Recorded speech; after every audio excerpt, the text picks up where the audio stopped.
Welcome guys to this episode of My Ketogenic Life. In this episode we're going to be talking about how important dairy is to the low carb, high fat ketogenic diet. There are a lot of things you can eat when you're on a low carb, high fat diet, but I think dairy is one of the ones that people make the most mistakes on when it comes to not being able to keep up with the carb counts that are of various dairy products. There are a lot of good dairy products out there. Some of them are better than others. Some of them have a lot of hidden carbohydrates. So what we're going to do is I'm going to put some slides up on the screen and we're going to kind of go through the dairy. One of the things we're going to look at first is milk and milk substitutes. Now as you can see by this slide, whole milk has a total of 12 grams of sugar, 12.8 actually, 11 grams of carbohydrates and 2.4 grams of fat. Not a good choice if you're on a ketogenic diet. So how can we find ways to substitute milk into our diet? Well, you can look at fat-free milk, but that kind of defeats the purpose because fat-free is no fat, and we are on a high-fat, low-carbohydrate diet. But as you can see, the fat-free milk still has 11.98 grams of fat, grams of sugar, and still 11.98 grams of carbohydrates. It actually has more carbs than whole milk. Now when it comes to coffee, heavy whipping cream is what I use. Heavy whipping cream is what we use in a lot of our different mousses and a lot of our recipes. We use some heavy whipping cream in some of our salad dressings.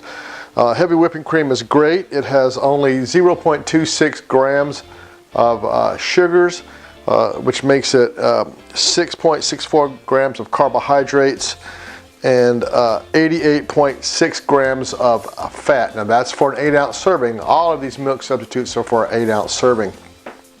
What that comes out to for heavy whipping cream is going to be 0.415 grams of carbs per tablespoon and 5.53 grams of carbohydrates per tablespoon. So if you're using heavy whipping cream in your coffee, it's minimal carbohydrates, it's a great amount of fat, something you want to look into for use in your coffee if you have to have some kind of a milk product like I have to have. I'm just not a black coffee drinker. So some other milk substitutes we want to look at here on the screen is almond milk. I have 3 listed. I have almond milk original, unsweetened, and vanilla. And this is important to look at this, and we want to look at the carton when we're looking at our almond milks and make sure that what you want to get is the unsweetened. Almond milk original still has like 8 grams of sugar in an 8-ounce cup, and it contains very little fat. It's 3 grams, which is not a lot of fat really for a cup of almond milk. The unsweetened has 0.3 grams of sugar and only 0.34 grams of carbohydrates. That's 0.34, and it does have 3.58 grams of fat. Now, here's the one that's going to really kill you. You're thinking you're drinking almond milk, it's good for you. You go out, you bring it home. Vanilla almond milk has 14 grams of sugar. That's 14 grams of carbohydrates, and it has the least amount of fat of all 3 of the options, and that's only 2.5 grams of fat. So almond milk, good for you, but you want to get the original. Stay away from the unsweetened. You want to get the unsweetened, stay away from the original, and you want to stay away from the vanilla flavored. And the same kind of goes for your soy milk.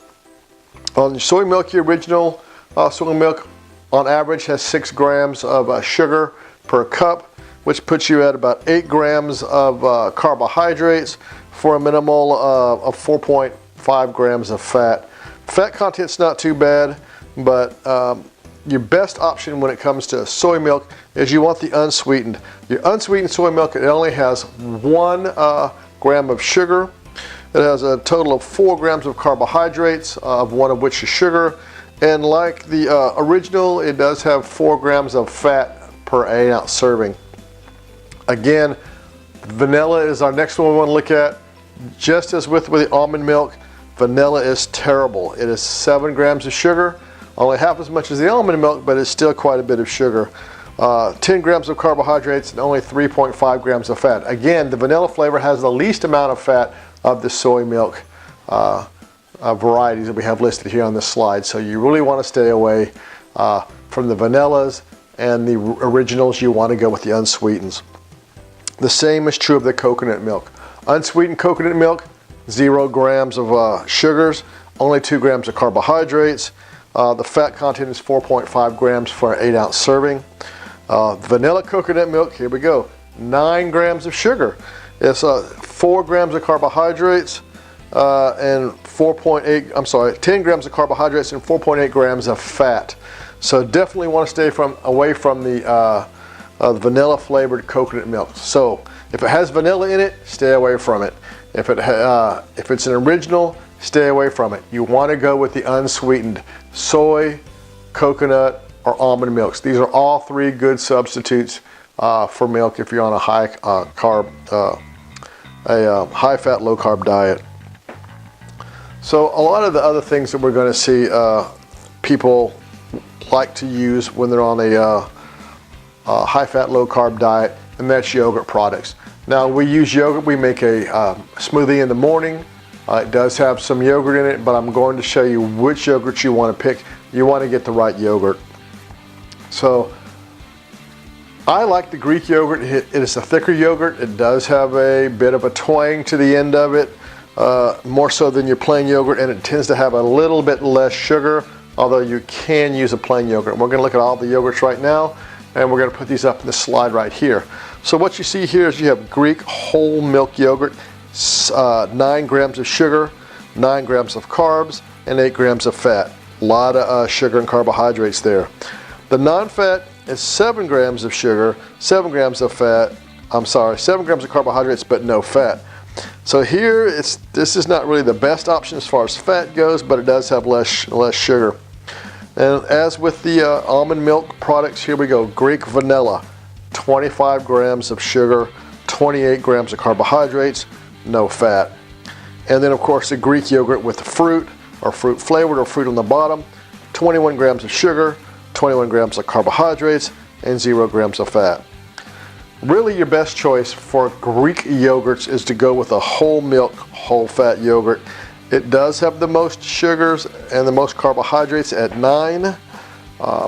I tend to use a non-fat Greek yogurt. That's what's most available for me. It does have 7 grams of sugar and 7 grams of carbohydrates, but that is for an 8-ounce cup of yogurt. Looking at the plain yogurts, a little bit higher in sugar, a little bit higher in carbohydrates, not by much, but plain whole milk yogurt is 11 grams of sugar, 11 grams of carbohydrates, 8 grams of fat. Not too bad there. But let's look at the plain non-fat yogurt. It has 15 grams of sugar, so to make up for the less amount of fat, they increase the sugar content, and they also increase the carbohydrate content to 18 grams of carbohydrates per 8-ounce serving. The worst, of course, is the fruit on the bottom, or the fruit-flavored plain yogurts. A plain fruit yogurt or fruit on the bottom is 29 grams of sugar, 39 grams of carbohydrates, and 1.5 grams of fat. So there's no fat in there that's going to benefit you at all, and it's got a ton of carbohydrates and sugar, which is really going to increase your blood sugars and help knock you out of ketosis. So if you want to eat yogurt, in my opinion, your best option is to eat a Greek whole milk yogurt. It has 9 grams of sugar, 9 carbohydrates, and 8 grams of fat, so it's got a good fat content, moderate amount of sugar. It ends up being about 1.1 grams of sugar per ounce, which is not that bad when you mix it with other items in your smoothies. You can use other sweeteners for the Greek yogurt, and you can really make some nice desserts with those. So the thing that we want to start looking at next is, we've got our milk products out of the way. We want to look at cheeses. Now, cheese is a very important part of at least our dairy in our household. Cheese tends to give you a good option of calcium. It has a good amount of fat generally. It tends to be no sugar at all, and low carbohydrate count, although there are some exceptions. So let's look at hard and semi-hard cheeses first. So almost all the hard cheeses are safe to eat, and in just about any quantity you want, and when you're on a low carb or high fat diet. But you do want to monitor the total amount of calories and fat that you're consuming. But in general, you don't have to worry about the sugar or carbohydrate counts of these hard or semi-hard cheeses.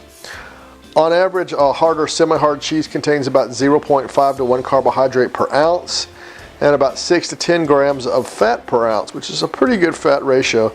And they generally have about 8 grams of protein per ounce, as you can see on the slide.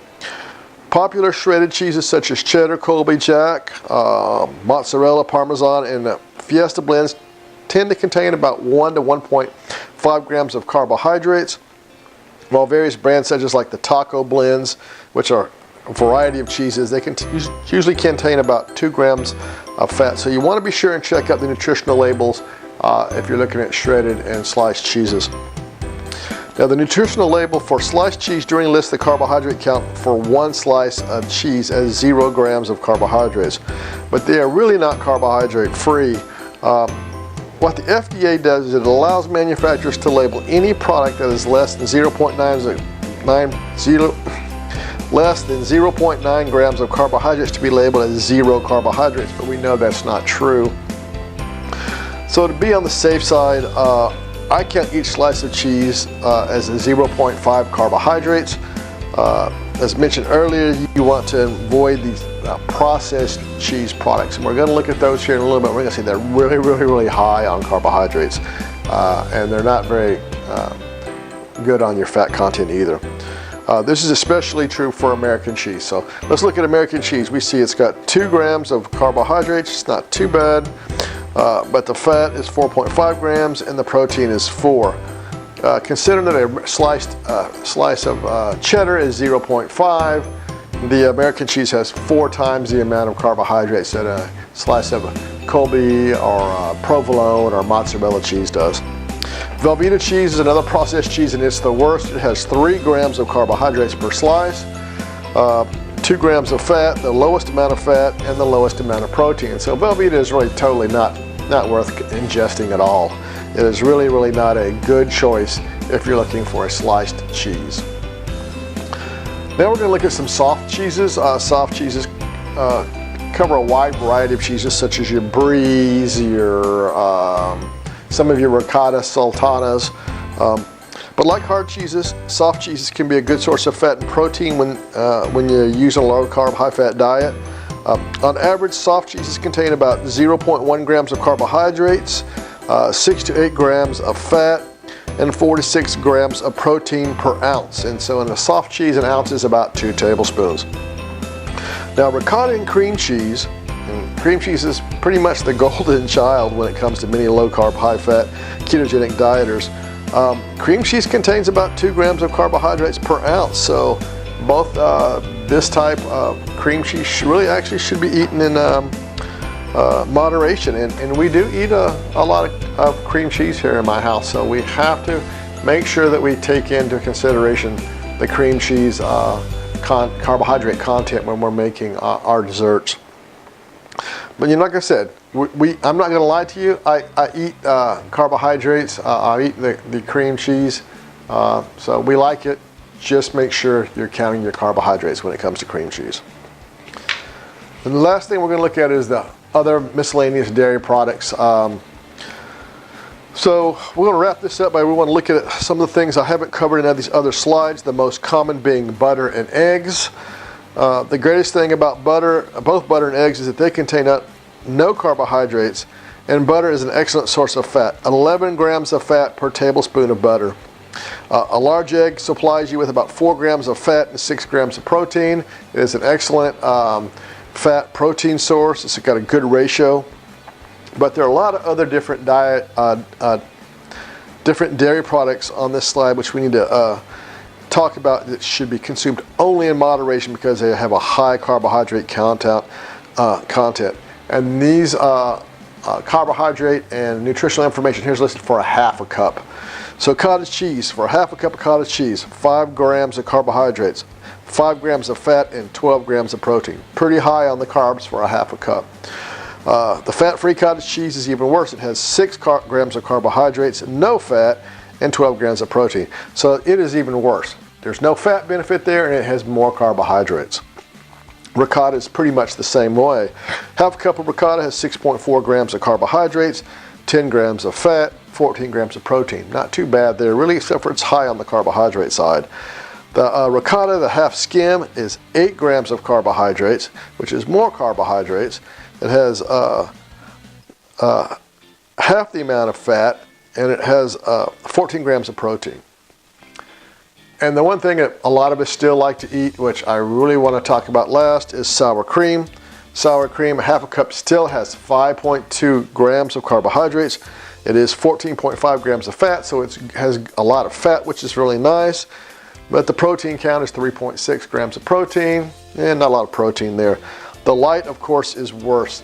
The light has almost double the carbohydrates. It is 9 grams of carbohydrates for a half a cup, 13 grams of fat. The fat content's not bad, and the protein content is 4.3. So it has twice the carbohydrates, while the fat and the protein content are about the same.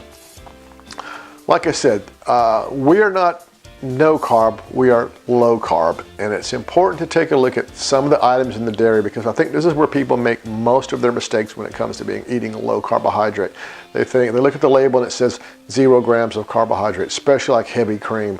Heavy cream tends to be about just a little under half a gram per tablespoon. It is not 0.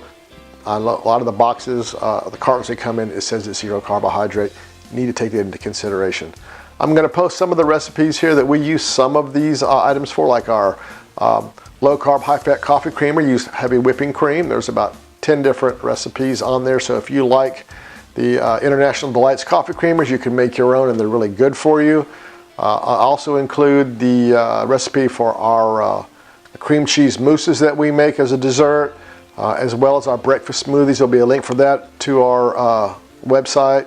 It's our blog at www.culinaryu.blogspot.com. I encourage you to like this video, hit the subscribe button if you want to see more videos like this. I will be doing some more videos on items that you should eat or we need to look at to see how beneficial they are. We're going to be looking at vegetables, meats, and breads, which you really can't have any, but we're going to talk about high carbohydrate foods as well. Once again, guys, my name is Todd Gamel. I thank you for watching this video.